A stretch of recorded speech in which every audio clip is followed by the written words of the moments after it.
Hello and welcome to another episode of Bodyslams and Dropkicks. I am joined by my two co-hosts tonight, Dean and Gully. Hello, hello. And we will be talking about WWE Payback tonight. All So right. guys, what are your predictions for the matches tonight? Who do you think is going to win? Who do you hope doesn't win? Now, do we want to go down the card, or do we want to just throw out predictions like right away? Let's just pop them out. What you guys want to do? Yeah, we can Let's go down go. the card. Got to have a card like we would in a show version. All right. Well, if you two gentlemen will let me take the lead on this one, I got you covered. Of course, go ahead. We'll start with the Riot Squad versus the Iconics. All right. So, Riot Squad versus the Iconics. I think in this one, I'm gonna have to go with Riot Squad. Their redemption story right now is what's the main focus of this one. It's like it all started when they were united on August 3rd. It is on the KO show. And they're trying to get their bearings back as a team. The Icons come and rub it in their face. It's a good little team versus team setup. Like, the women's tag team division is so like vast now. They got a few teams that are growing and everybody's getting interest in that. So it's cool to see, the Riot Squad try to get back that prominence again.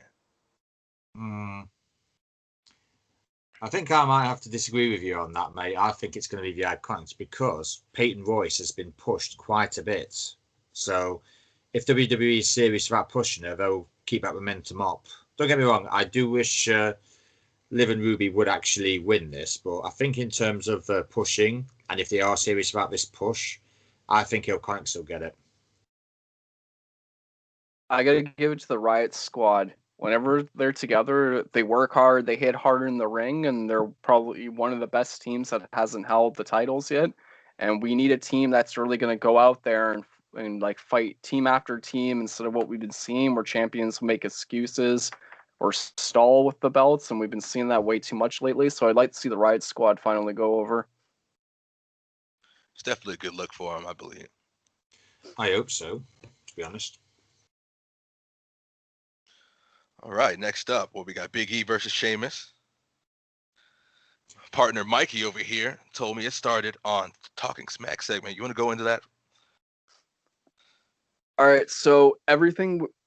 I'll start a little before that. So when Biggie pretty much came back, him and Sheamus had a segment backstage where he was telling Biggie that he was basically all alone and that he had no one backing him. And Biggie pretty much told him like, "I'm never alone." And I think with Biggie going on Talking Smack, that as he continued to bring up a lot of the issues we've been talking about, like where Kofi kind got brushed to the side after years of getting his WWE title opportunity, that they saw that when it comes down to it, they can trust Big E to just pull off that band-aid for questions. So I think them throwing Sheamus at Big E is proving like the New Day isn't here, but Big E's ready to step up and fight someone like Sheamus. And we've seen all the carnage that Sheamus has done. And we've seen Big E just like take everything the Miz said and just like fired back again and again. So I think this match is like Big E's reward for finally stepping forward and just like making it clear like how many years have we been here and we weren't given opportunities no matter how many times we've gotten over with the crowd. But I'd back Biggie out of the two. Biggie for the longest time I feel like has been slept on, and Sheamus I don't think needs this win because you could throw Sheamus against anybody, and Sheamus is still going to be Sheamus. So I'm giving it to Biggie. I will back Biggie through this whole thing because I feel like for the longest time he's the one guy that really should have gotten kick-started. Now, on the flip side of that one, for me, I think this is that bump in the road that Big E's going to need to like give himself a more serious game. Because, like on that Talking Smack segment, and you know how the Miz went into the fact that, you're goofy, you're just fun loving, you're too kind hearted, and it's not going to really pay off for you when you get to that main title scene. It's not going to be a good look for him. So I think it might be in the back of Big E's head, and maybe this loss, if he takes the L on this one, could be a step towards us getting a reveal of a more serious Big E, and he can probably blend the two. Like when the bell rings, serious Big E. Oh, he's been showing shades of that, but it's more or less he's still a part of that new day craze, and I think he's gonna have to separate a little bit. Like Booker T made mention of this as well. It's like he's gonna have to stop, the gyrating, the shaking, the people to look at him more as a more serious threat. But Big E doesn't care about that. He wants to do it a new way, his own way, his way. So that's my thoughts. I'm gonna go with Sheamus. So I guess I am the proverbial decider then. You see, I want Big E to win, but it wouldn't be so bad if he lost, because if he lost with Sheamus, I kind of see it as a one step back, two steps forward sort of thing. So my heart says Big E, but my brain says Sheamus. Hey, it's not really a prediction, but that's just how I feel, and I can't decide between the two of them. But I do agree that if Sheamus lost, it wouldn't be a bad thing. But the question is, if Big E lost, would it hurt him? That's the question that we've all got to think about. I mean, I don't really think it will, but then again, we're not Vincent Kennedy McMahon, so, and you know what he's like. He can just kill pushers quicker than we can do a podcast, really. Well, Big E's run started because when Kofi went out on July 2nd is when we all got like, oh, it's Big E's chance. And since then, he's been like, with the stretch muffer finisher, he's been making that his own, and he's been stacking up the W's. So I'm just thinking like this loss, it may hurt him a little bit, but I think it also may be that wake-up call he might need to take him to force him to that next level, if that makes any sense. Yeah. So it's literally just like one step back would be two steps forward for him. Right.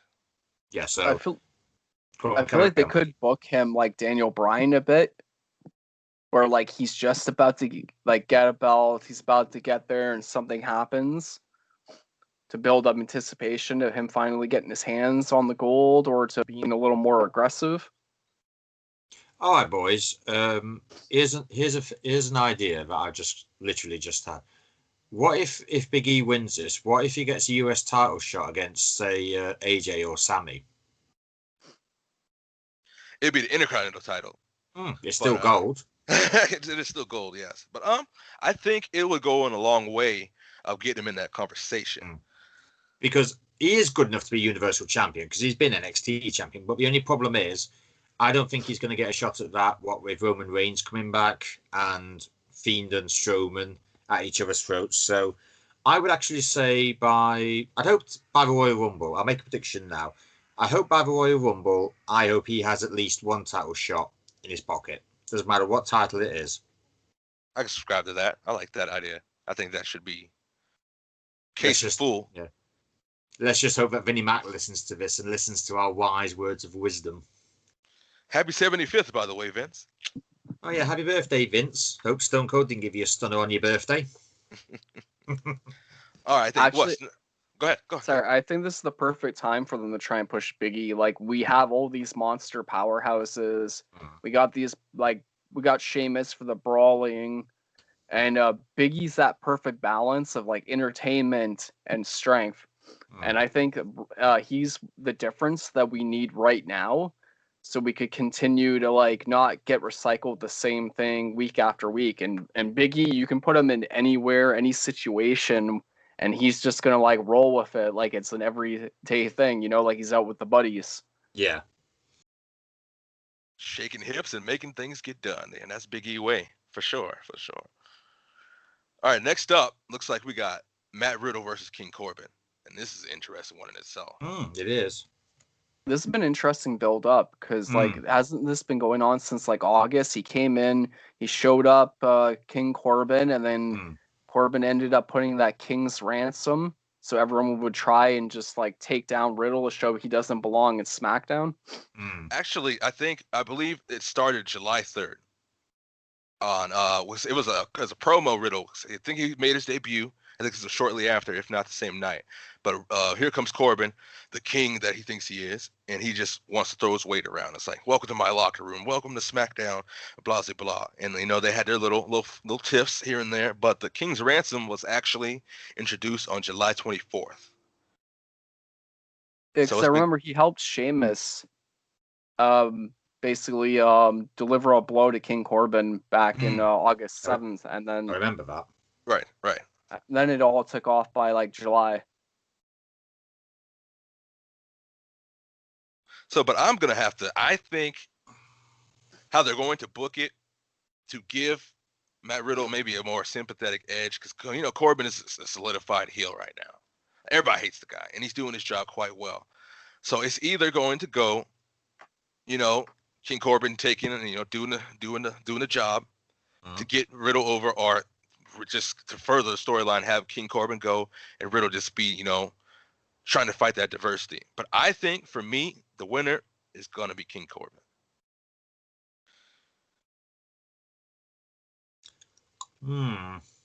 It is a hard one because Riddle's not been on that long, so you don't really want him to lose and basically put him into the Ricochet and Cedric Alexander bracket. But I do kind of see that having Corbin win cheaply would carry on the feud.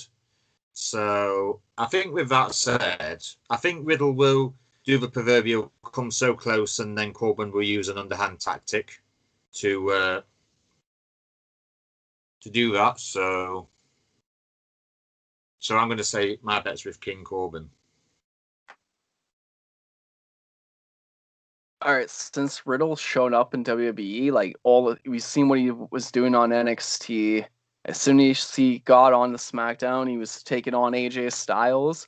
Matt Riddle seems like he's pretty over with a lot of people right now, and it would send everyone home happy if Riddle does pull out the win. And I would like to see him start gaining more of that traction.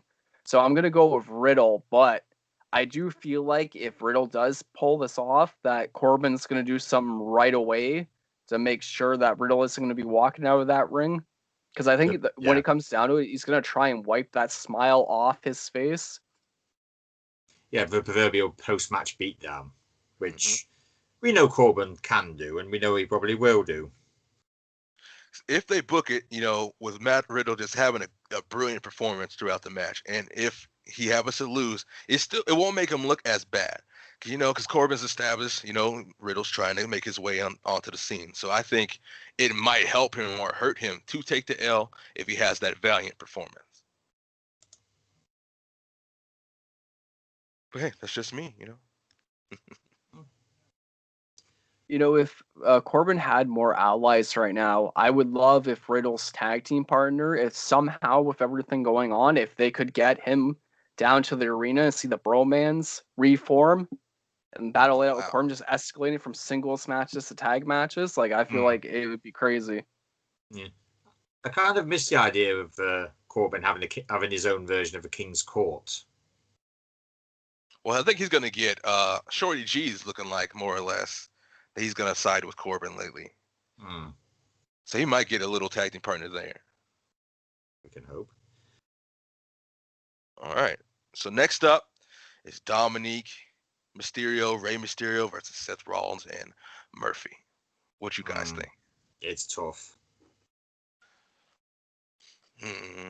What I'm thinking, and this might be a little controversial, but it is said that Rey is to retire this year, if not next year. And I'm thinking that he's going to want Dominic to be the one that makes him hang his boots up. So I think, if not this match, there's going to be seeds shown that maybe Dominic turns on Rey, joins the Messiah, and that's how his career takes off. And maybe he'll put Rey out that way.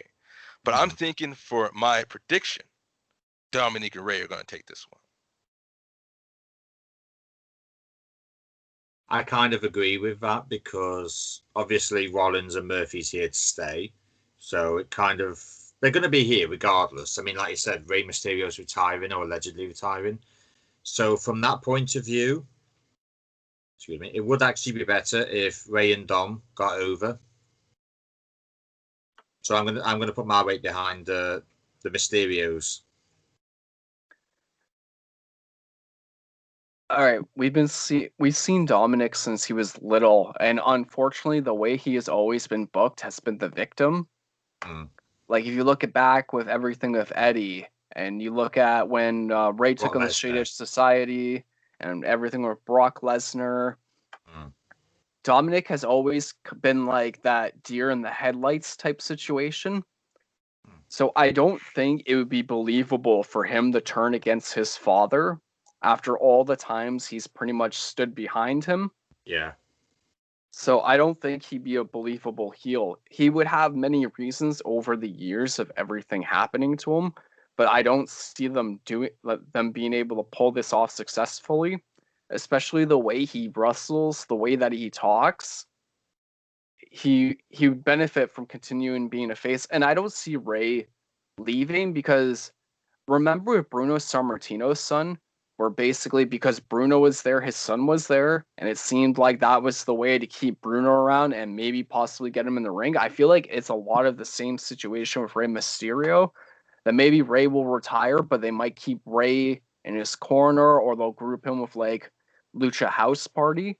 And with everything that Rollins has been doing in the Dominic, I do feel like he has been eclipsing Dominic in this feud because like when Roland's on that microphone, I don't think you can really top him, let alone in the ring, because we live in this day and age now with wrestling, and you see it all the times. The minute the heel busts out a table or a weapon, like bam, babyface is done, because you hear people even on the indies now chanting when it's at the face expense, they'll like put him through the table and everything.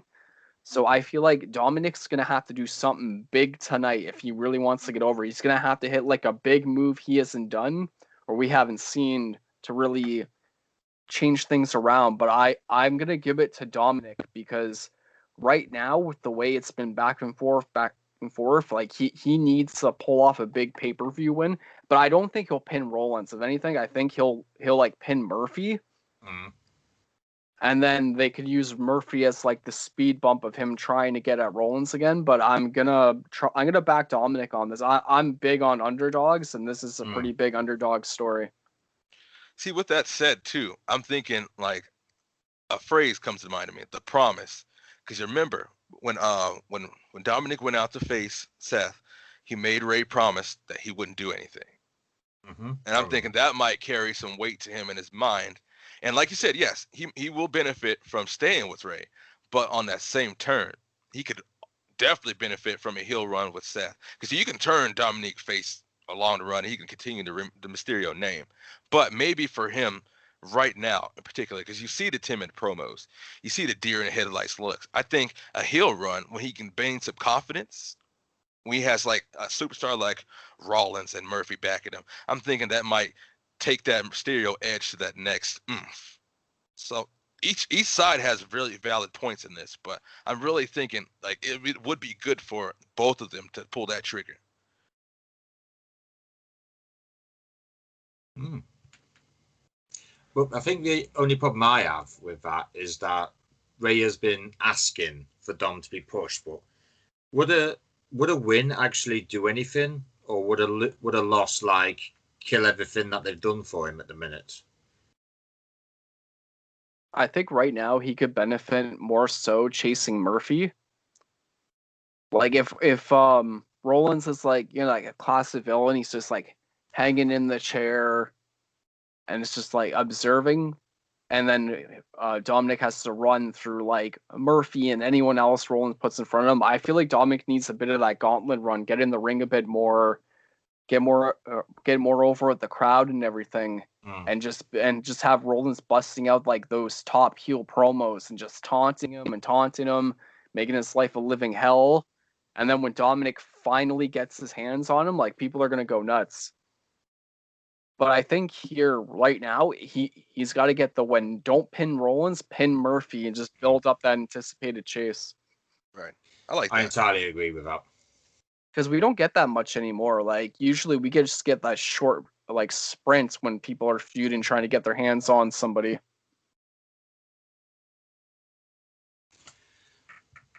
So what we got next on the card, chaps? Looks like we're looking at Apollo Crews versus Bobby Lashley for the United States Championship. This one has been everywhere, in my opinion. It's a bit of a toughie because hasn't Crews beaten everyone else in the Hurt Business?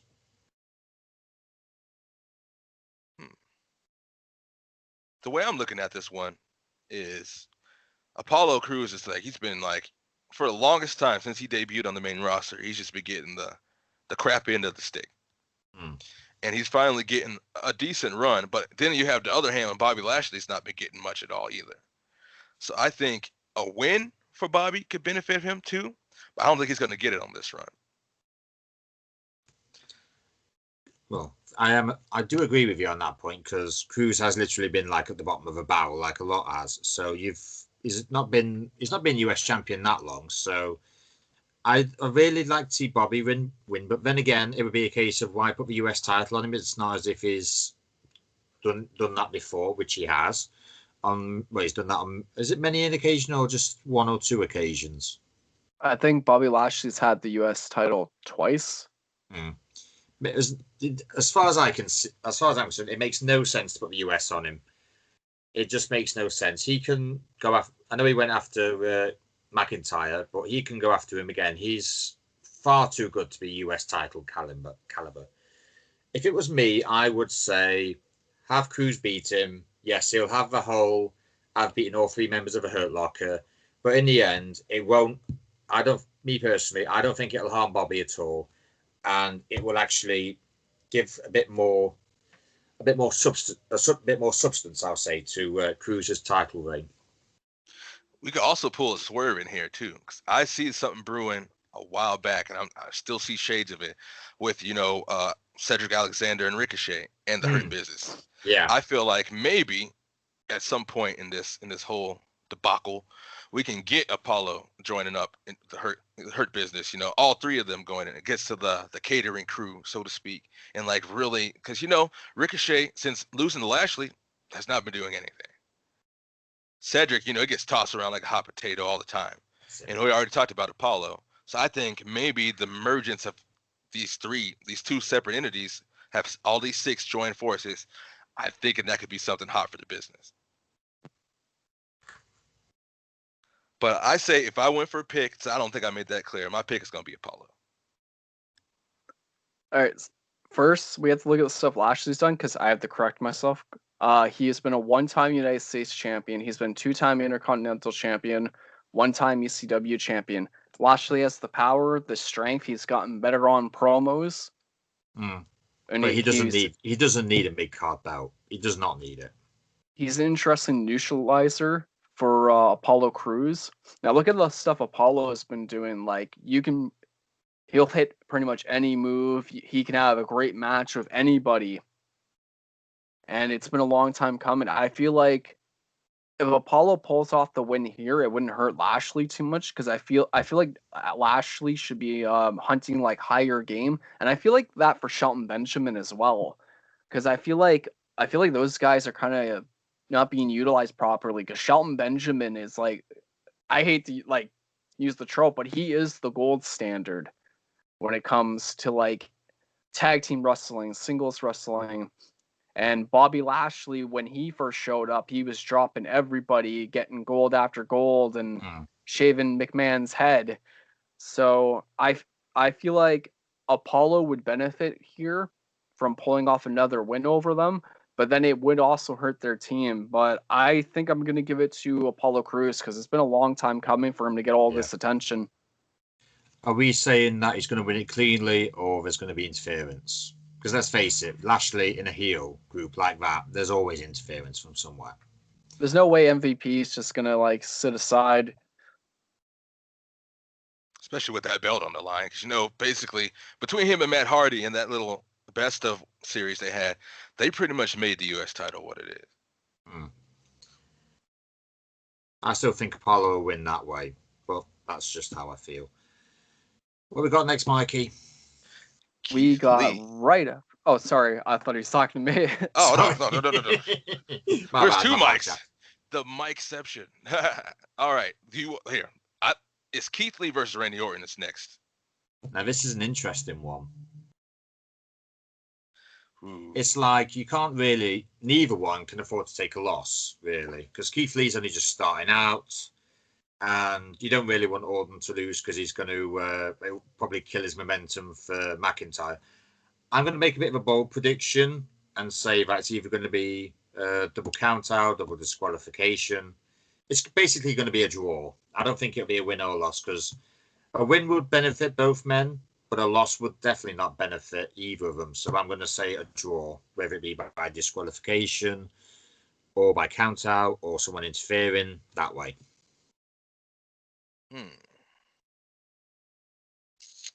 Well, honestly, I think I can agree with what you're saying too. There's no way with how they're booking Orton now with the 3 punts to McIntyre, like he's heel number 1 right now. If not, well, I think Roman might take that. Let's be honest. But I'm thinking heel number 2 is Randy, and with Keith Lee debuting the way he did, it's a lot of criticism to him because what he was dressed and for me in particular, a main thing on this is how he talks. I love Keith Lee as an athlete, as a wrestler. He's the man in my eyes. But just how he promos, it's just like you can tell Vince is writing it or something because But as far as the match goes, yeah, I see double count out, draw, no contest because Keith Lee isn't. He's at a level where he can shine, but I don't think they need to put him there. Yeah, I think he needs the right opponent on Raw to get him looked at the right way. And he's just jumping in the middle of this Drew Randy thing because, Drew and Keith Lee had that little segment beforehand. They're good friends. And he's defending his friend's honor right now. If there was a victor, I'd have to go with Keith Lee. But I'm saying, I agree with you, Dean. It's going to be a no contest or a draw.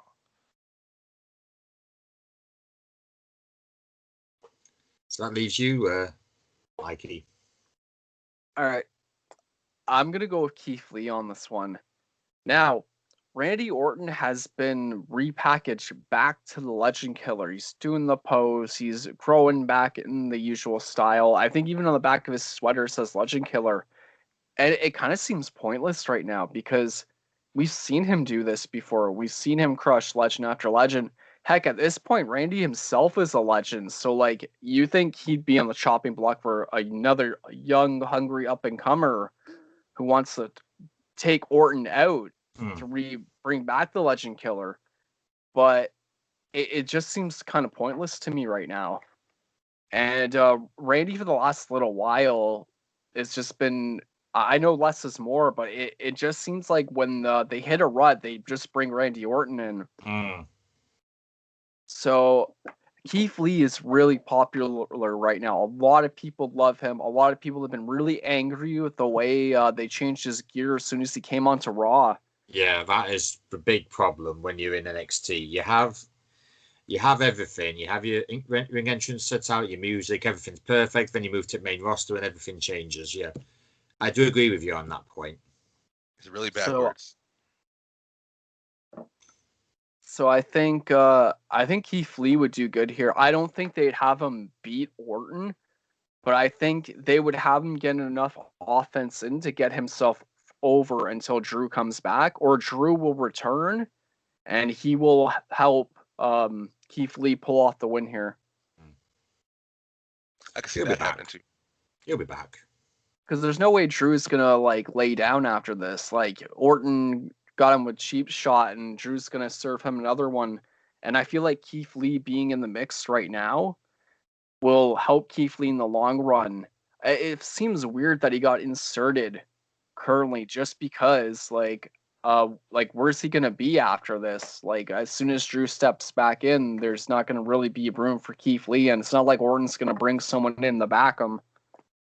Well, they're playing heavily onto the point where it was on the network where it was a little training match they were having. Keith Lee when he still had the title in NXT versus Drew, and they're playing up their whole. They've had battles in Evolve and they're best friends and et cetera, et cetera. So I think that's probably why they placed them in there to fit that mold. But yeah, like you said, when Drew hits the scene again, where's that going to leave Lee? And who else could you see him facing after this? Just. They might be shooting themselves in the foot with this one, but it's WWE. You never know.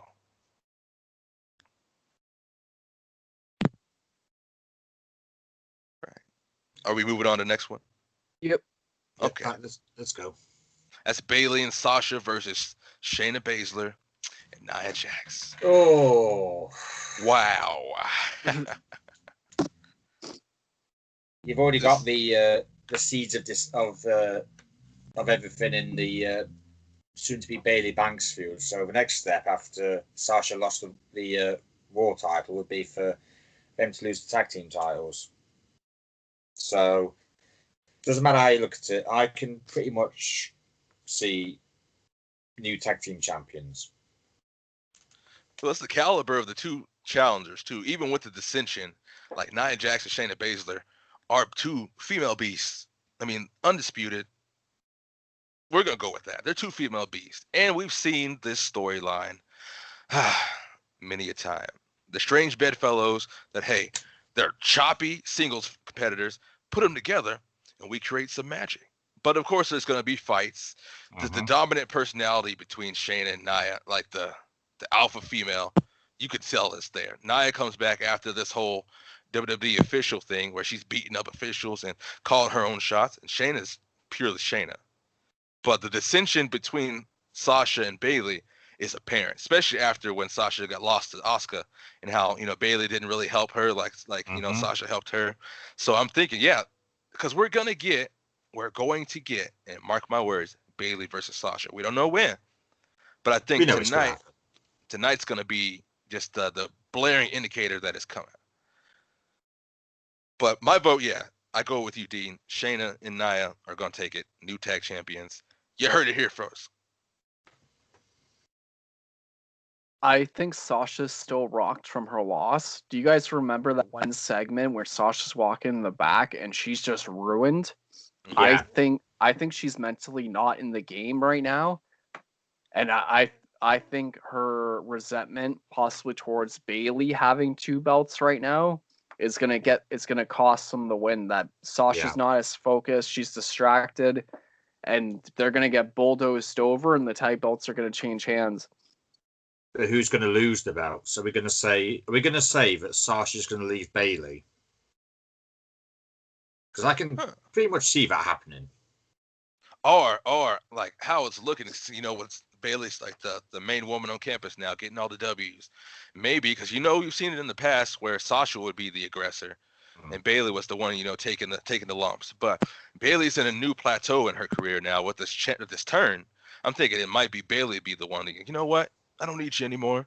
I'm the main woman now, etc., etc. We get a true face Sasha and a true heel Bailey. A good switch around. I'm thinking I see that happening.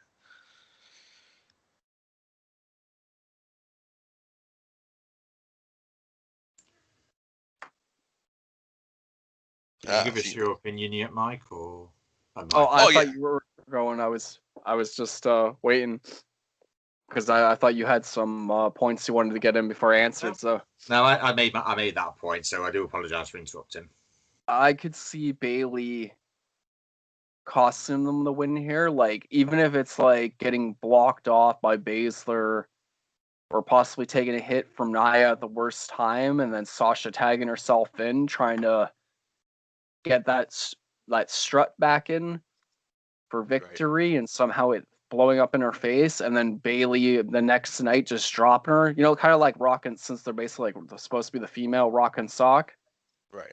I can see like at this point like Bailey's ego exploding. Like no one's been able to like get a belt off her, and no one's basically been able to beat her. So I could see her finally kind of saying to Sasha like it's time to drop some dead weight and just like working Sasha over, and then Sasha coming back a couple of weeks later as a face. Because they've alienated everyone in the locker room. Like, I think more so she's alone than Big E would be. Because they've been taunting every female wrestler on the roster. They've been acting like they're everything and everyone else is just lackluster. So I feel like it'd be a slow burn for Sasha regaining the confidence of the locker room. And the other thing you mentioned is she's kind of at a break. Sasha's at a breaking point. That too. Yeah, that. And when Sasha returned, she returned as a heel. So she's been healing it up this whole time. So it'd be if anyone would have to take the back seat and be like the face in all of this, because Bailey, like, she made her name off of being a face, and people hated it for a long time. And people are loving this new attitude. So I'm thinking, yeah, it would have to be Sasha to be the face, and Bailey would just to remain the heel in all of this. But that's just me,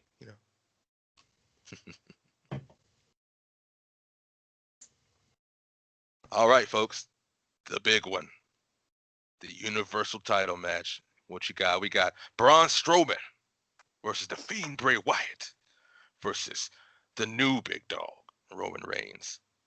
With Paul Heyman, of course. Wowzers there. Yeah, What I we did got, not. boys? I didn't expect that. That's actually quite the proverbial swerve that we didn't see coming. I personally think don't give it to Roman Reigns yet. He's only just come back. There's no point after a week giving him the belt. I personally would prefer it if Bray Wyatt kept the belt, albeit for a couple of weeks, maybe even a month or two, but don't give it Reigns. I think this is just a reset of how things were supposed to be before COVID took its toll.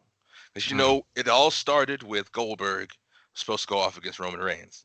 And he, of course, you know, he left for his reasons. You know, some people thought it was for his condition, but it's really he just had twins. And, you know, he wanted to be safe for his family. So he stepped aside. They put Braun in. They pegged him into the position. And Braun arguably knocked it out of the park, but I don't really think so. I mean, it's been a slow decline for Braun since he got that belt. But I'm thinking it's all a reset because they wanted Roman to be the guy. They wanted him to have the title. But you know, he was out for so long, and you know, the Fiend got in the mix again. Braun got a new attitude because of the Fiend. I'm thinking they're pushing the reset button and they're gonna put it on Roman. I mean, it may be kind of soon since he's only been back with a week, but it was actually the initial plan to begin with. So I'm going with Roman. Well, it's the initial plan, but I'm pretty sure that it is way, way too early to put the belt on him, no matter if he is Roman Reigns or if he isn't Roman Reigns. That's kind of what annoys me. Somebody who's been back for a week gets a title shot and probably will get the belt. For me, that's not brilliant. And not to mention Bray Wyatt's just got the belt back. So how fair is it that he's had the belt a week and he's lost it? I mean, his reigns haven't really been that long. And say he's supposed to be a terrifying character, it's not really doing his character any well either. Well, if you put the spin on that, maybe Paul Heyman got in the middle of things like negotiations. Like he's pushing for Roman to do this, that, and the third. You know, he's getting in Roman's head. It's like, you know what? You know who you really are? You're the Samoan Beast. You know, you're my guy. You're a Paul Heyman guy. So I get my Paul Heyman guys to plateaus they really don't deserve. I mean, come on. Brock shows back up after for what's what? Because he's a draw, and these are heavy quotey fingers in my opinion. He gets his shots like snap, crackle, pop. So I'm thinking they're going to put that type of crown on Roman, and it's going to push him as a heel through the roof if they put that title on him this way. Because it's not doing the Fiend any favors having the belt because the Fiend really don't need it. And Braun didn't do anything with it. So I'm thinking a heel Roman helming SmackDown is money. I'm not going to argue with that. So I guess the deciding vote, as always, is on our dear Mikey. I think they possibly are going to pull the trigger and put it on Roman. I would like to see the Fiend walk out still champion, because if Roman continues to chase the belt, they can utilize a lot of what the Fiend's been doing, like when he basically dissected John Cena.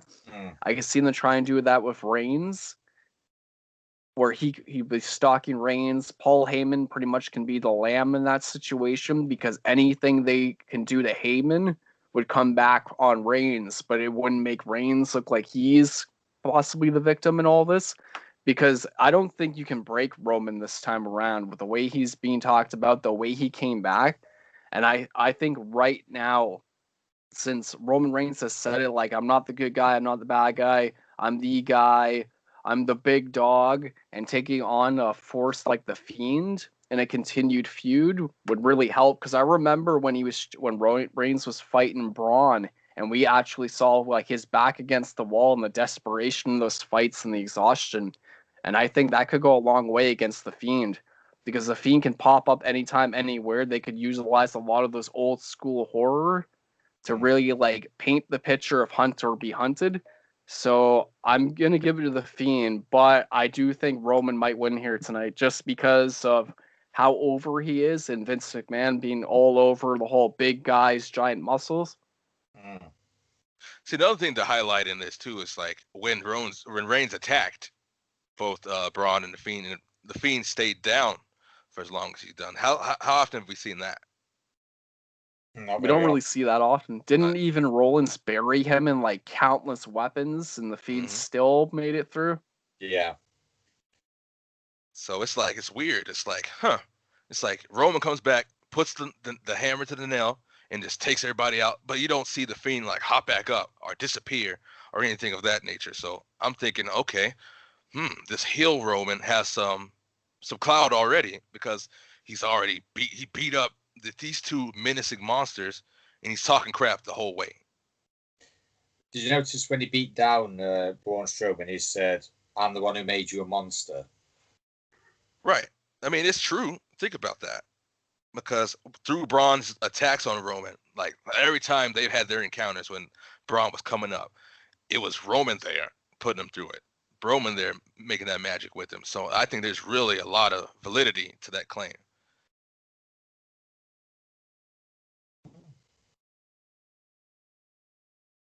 Right. Right. So we've made our predictions. So it's a case of let's wait and see if they come true or not. So then, chaps, I think we should discuss NXT from the previous week. Obviously, Karrion Kross did win the NXT title, and unfortunately, he's now lost the NXT title through no fault of his own.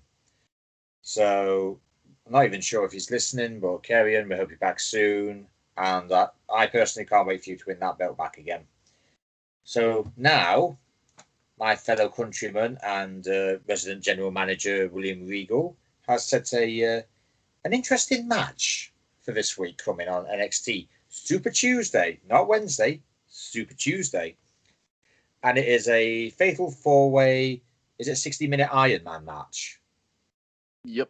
Yeah, and it's between Finn Balor, Tommaso Ciampa, Johnny Gargano, and Adam Cole. So very interesting participants there, gentlemen. First off, like how often do we see a fatal four-way match of that caliber? Not very that often. It's crazy. Wasn't the last one kind of like was it Joe, Braun Strowman, Brock Lesnar, and Roman Reigns, something like that? Yes, that's for that Universal title match. Yeah. Yep. Okay. I'm still mad at that match, by the way. I still can't watch that match. That match is It ridiculous. wasn't for that. Yeah, it was for when Braun accidentally kneed Brock in the face, and Brock literally let Strowman have it on the side of his head. So I guess the only thing we have to say now is who do we think will be NXT champion by this time next week? Smart money would go to Balor. We've already been through the Adam Cole era. Yeah. Tommaso Ciampa had his before that, and Gargano. I mean, in his current iteration now, I don't see him as a world champion. So Finn has pretty much been knocking it out of the park since he's been back, and he's been like going feud after feud and doing what he has to do through these feuds. I'm thinking he would probably be the best, in my opinion, to crown the new NXT World Champion. You know what? I can't see any point Adam Cole being champion. He's just literally been champion for what feels like about 2 years. Gargano's been there. I do like Johnny Gargano as a wrestler, but at the same time, I don't like him as an NXT champion. Now, you could say that Tommaso Ciampa was a good champion and he never lost his title, but they've all had title reigns in the past couple of years. Right. And Finn Balor hasn't had one since he was originally on NXT. And with that being said, and we all can agree on this, his handling by the main roster was just shocking and really bad. And that started when Seth hurt him too. Yeah. And so he didn't never get a fair. He didn't. After that point, he didn't really get that fair shake that he deserved because they had him doing this, that, and the third. That's a whole nother conversation itself. Yeah. So I would actually like it if Finn won it because he's been trying to reinvent himself, and I would really like it if he won the NXT title on Tuesday.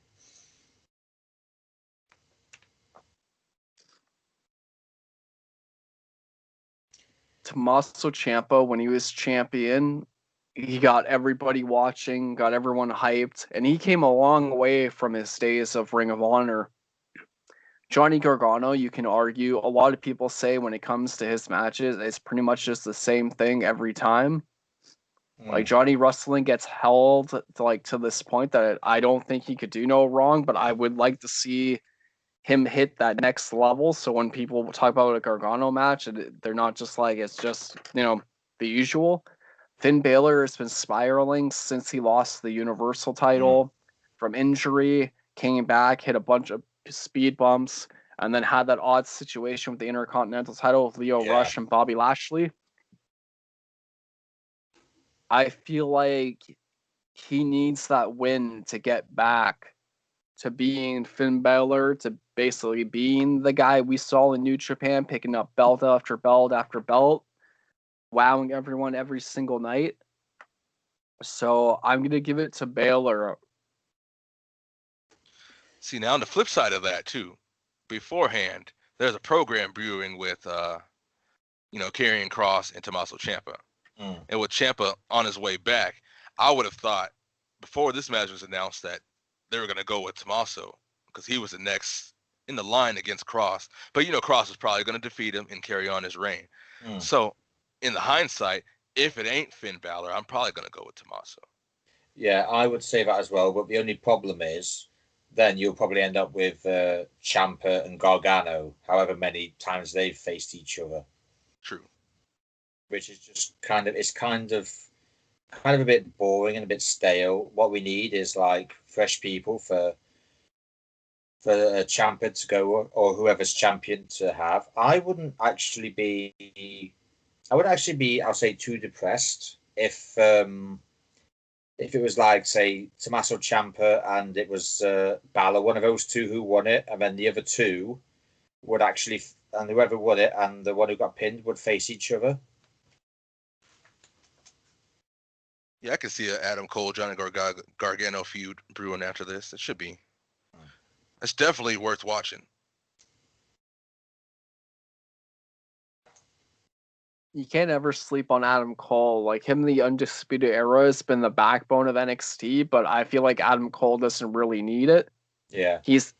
But he wants it. Yeah, the other problem with that is I don't want another classic case of Undisputed Era winning over gold. They probably won't, but as long as somebody holds the gold, there's always that possibility. But I think this is the time now that having the Undisputed Era doing the chase and Gargano doing the chase, like I want to see a champion like the days of the martial law of Raw, that anything can happen, that any challenger can show up at any time and keep things unpredictable. Like that angle Cole worked was amazing. Like he went on that show, lost his cool, slapped the microphone. I want more unpredictability like that.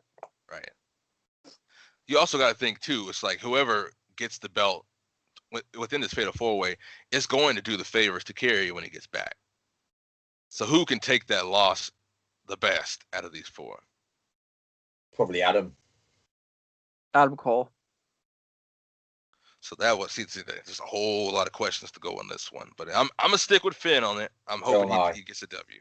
I'm not just saying that because he's from Ireland and we're kind of neighbours, but I generally have felt for him since he got promoted to the main roster, was Universal Champion, then lost it, and then just kind of never got to that height again. So I would actually like him to get NXT Champion simply because it's kind of like his redemption after everything he's been through. All right. We got anything else, fellas? Oh, yes. PWI has released their top names in wrestling, and the first one is a certain Jon Moxley, which I'm not really surprised at. Let me look at his calendar year since he left WWE. I mean, New Japan, of course, AEW. Anywhere he's gone, he's reinvented himself to the point where, I mean, He deserved that anyway. Right. After his last few months in WWE, where he was treated like garbage. And because you know how they treated Roman and Seth throughout their whole, when all three of them were on the roster, they were always favored more than Dean. And when Dean got his run, I mean, let's be honest, they didn't do what they were supposed to do with him. So it's nice to see him in AEW, helming, standing on top of the mountain, because he's doing wonders over there, in my opinion. I know a lot of people who used to be in WWE have gone there. I mean, Brody Lee's gone there. Rumor has it Eric Rowan might show up there, but this is their.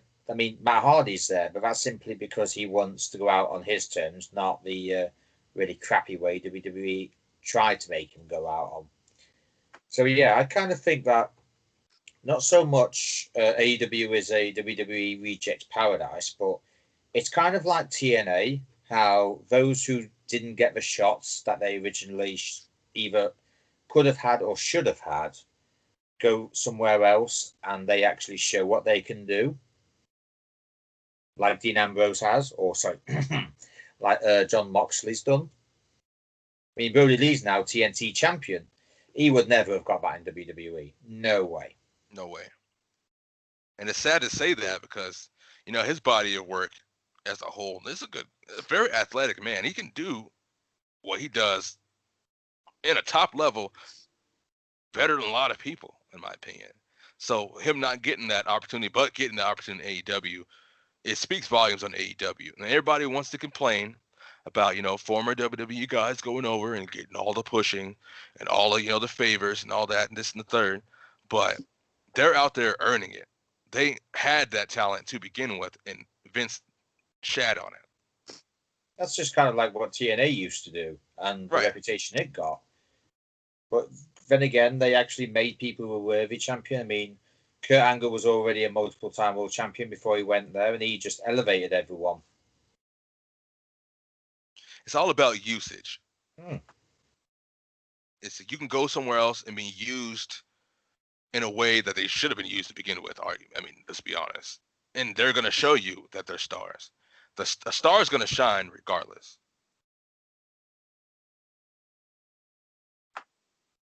All right, I think this needs to be said because people argue this way too much. They shouldn't treat other companies like where they get handed discount WB stars. Look at how wrestling was with all the territories. You had wrestlers from everywhere going back and forth, back and forth. And I think in this day and age, when new companies rise up, you need that established talent to come in so you can probably build up your new stars. So having guys like Colt Cabana, Chris Jericho, Jack Hager, John Moxley, Vance Archer, you got guys like Brian Cage who have practically been everywhere. You need that. You need that in order for your guys to start getting over and showing that they're legitimate contenders when it comes to your belts, when it comes to being on your roster. And I feel like that with them being former WWE guys, that honestly holds everything back. And I feel like it's ridiculous because you don't see like movie stars or UFC fighters and all that where it's, hey, it's GSP from so-and-so. Why is he down here in like Bellator? Or like, I'm not saying that's going to happen with GSP, but I'm just using an example. Or when you see like Tito Ortiz and all of them, you never hear that. But anytime a WWE guy goes somewhere else, we constantly get the whole, oh, look, it's a WWE guy. Oh, look, this is where WWE guys go when they can't hack it. But we have seen top contenders go to other places like Kurt Angle. We've seen Christian Cage come into his own, come back, and pick up all the main titles in WWE pretty much, his world title reigns, his ECW title reigns. So I think it's become a ridiculous standard that people treat the other companies like that. And it's how do you expect people to get over to grow wrestling as a whole if you can't do that? Well said. I think what we need, chaps, is we need another AEW. We need another billionaire to set up another wrestling company. So those who can't thrive in either, I'm not saying that AEW won't give everyone a fair crack of it, because at this point it seems like they are.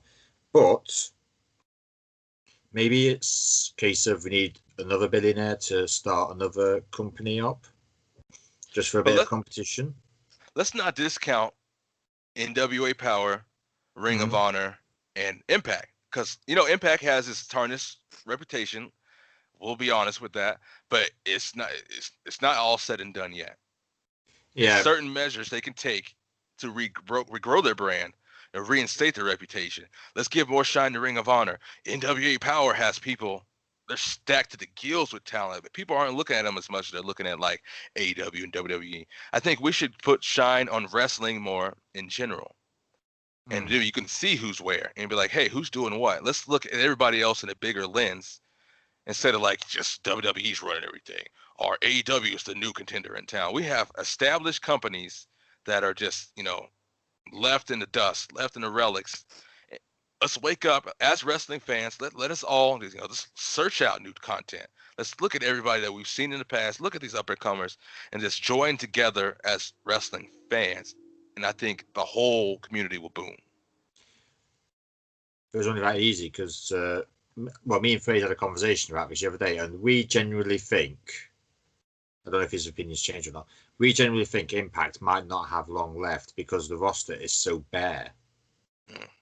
And this is coming from a guy who every time TNA came over here, I used to go nearly every year and watch them, and I was entertained throughout. I will happily admit, watching TNA when it came over here was one of the best wrestling experiences of my life.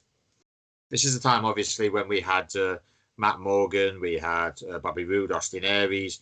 This was when the roster was absolutely brimming with talent. Your Samoa Joes, your Kurt Angles, your Magnuses.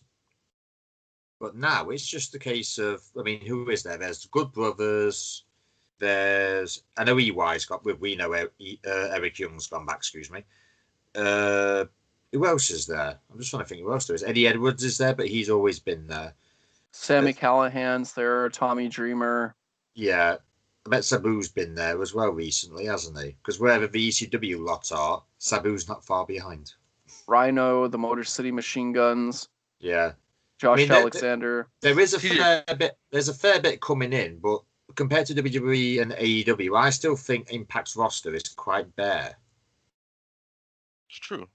Well, with the Good Brothers going too, I'm thinking because they're trying to broker a relationship with New Japan as well. Yeah, I heard that. So I think if they can get that booming, and like it actually gains like some weight to it, and it continues versus like a short period of time, that could be a little spark. But that's just an opinion.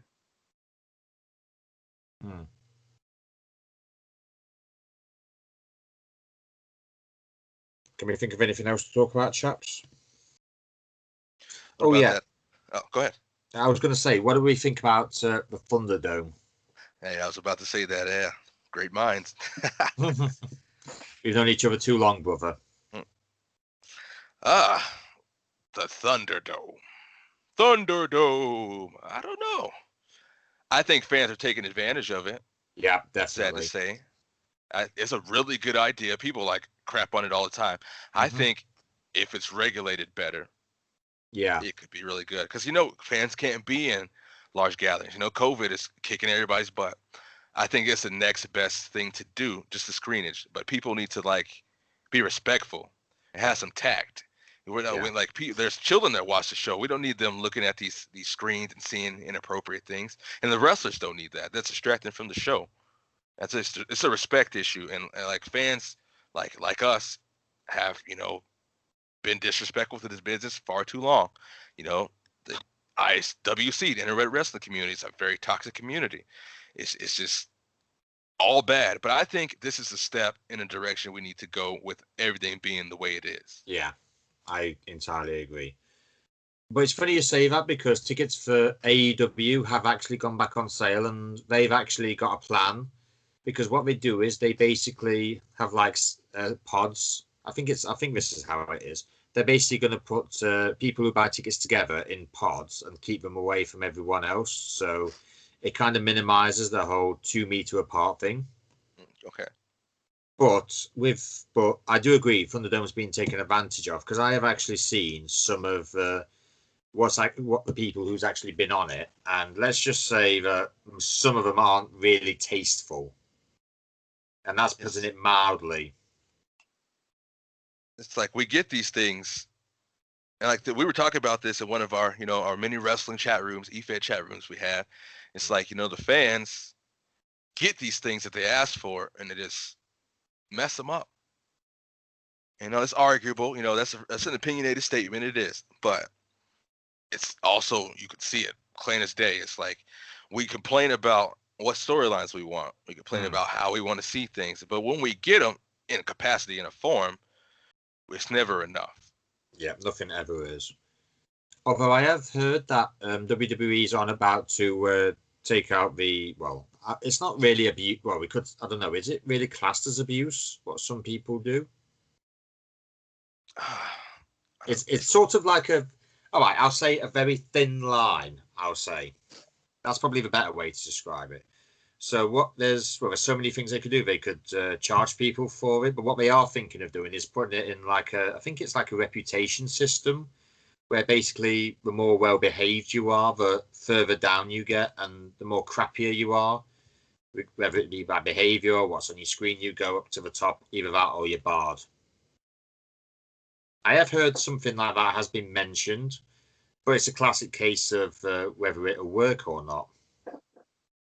It could be a whole incentive thing. You know how many people want to be front row during the show. So yeah, I could see that working in a capacity for sure. Did you hear what happened? A certain AEW wrestler made a cameo on one of their screens. Oh yeah, recently. I heard that. It exploded on Twitter actually, because he had to address it that the AEW Tag Team Champion himself, Kenny Omega, was seen on one of the Thunderdome screens. Oh boy. Oh dear. I didn't know that. Yeah, he addressed it on Twitter. He's like, "Sorry guys, I was just trying to have some fun." Oh god, you know that's going to bring up a can of worms. You know that. Oh, his Twitter exploded after that, and there were some interesting comments from fans and stuff. Some people defending, some people upset. Oh, but I kind of don't blame Kenny. Like, if you want to watch wrestling, go ahead. But I thought it was pretty funny because like he's just there as a fan, and people thought he was there to just like cause trouble. He's not. People can actually be in different companies and actually just want to watch wrestling for what it is. I mean, it's no crime to favor, say, AEW over WWE or to favor Impact over AEW. It's not a crime. I mean, every company has something to offer. I mean, let's be honest. Like, if people want to just brand themselves to one thing, they're going to miss out on other opportunities, and that's their problem. I mean, we're going to enjoy everything. I mean, the reason Styles, Joe, and Daniels is so good is because the action was so fast-paced, and it was like things you don't normally see anywhere else. So it's like, it's all right to like that in Impact, but if they have it somewhere else, it's not a bad thing. It's not a case of they're copying. It's simply a case of, oh, they're trying something we're doing, and we're just seeing if it works. Right. If not, and if it does work, we'll adjust it accordingly. It's not copying as such. Is there anything anyone else would like to add this week? One last thing I wanted to touch on, because we touched on it in the triple threat match, but the impact of Roman being back as a heel with Paul Heyman and the possibilities before us. I mean, this is what people have wanted. I mean, let's not act like people haven't clamored for this, and we're finally faced with it. I mean, I like the idea of him going heel because he's been face far too long. It's true. Actually, I do have another topic I want to cover, but it'll only be a brief job anyway. Okay. But it might actually involve Roman Reigns, actually. All right, go for it. Apparently, someone on Twitter has been doing some investigating and knows who the possible members of Retribution are. I saw a picture of it. They put the names on them. Yeah. And I can see how they would think that, especially the Dominique. No, I can't say his last name all the way. But. Dominic Jakovic. I know who it is. Sometimes it is a bit hard to pronounce. Yeah, there's Dominic Jakovic. That's it. There's him. Yeah, there it is. Theo Madden, Caden Carter, Chelsea Green, Shane Thorne. I think there's another one, but there's rumor has it that Roman Reigns might actually be their leader. Because someone actually took a snapshot of Roman Reigns when he came back on Friday Night SmackDown, and the leader, and basically their poses are exactly the same. it fits along lines of the, his gear still being of Shield quality. And have you seen what's on his T-shirt as well? Like arrive. No, it wasn't arrive. Show it's up, wreck everything and leave, which is basically what Retribution do. So it's either a brilliant throw-off scheme or it's right on par. But then again, we don't know what. Apparently, I heard that even Creative didn't know who was in it. Well, the only thing we can really do is it's just time will tell and see what happens. I mean, one of them might get revealed, it might not. Just depends how WWE does things, really. All right. Shall we wrap it up there, boys? Hey, sounds good to me. You can find us on YouTube, on Bodyslams and Dropkicks. And you can also find us on Twitter as well. I got a message earlier while we were talking, but on Instagram, at Bodyslams and Dropkicks, check us out. If you ever want to chat with any of us, I mean, I'm on Twitter, Final Cut Talk. I'm on Twitter as well at Final Cut Gaming. I'm on Instagram. I think it's Final Cut. I'll have to double check. I'm not quite sure. And I'm on Facebook under Final Cut Reviews. You can catch me on Instagram at Wazowski100. Just opened it up so you guys can chat with me and we can talk about things. Facebook, Mike Gulliver is pretty zany on there with the memes and the informations and all that good stuff. So come find me. We can talk. You can find me on Instagram at Beautiful Michael, because Beautiful Joe is still one of the best GameCube games to this day. You can find me on Twitter at 5-Star Wildcard, where I'll talk comics and wrestling. Right then, so from us three to you, thank you for watching or listening, and goodbye. Peace. Later.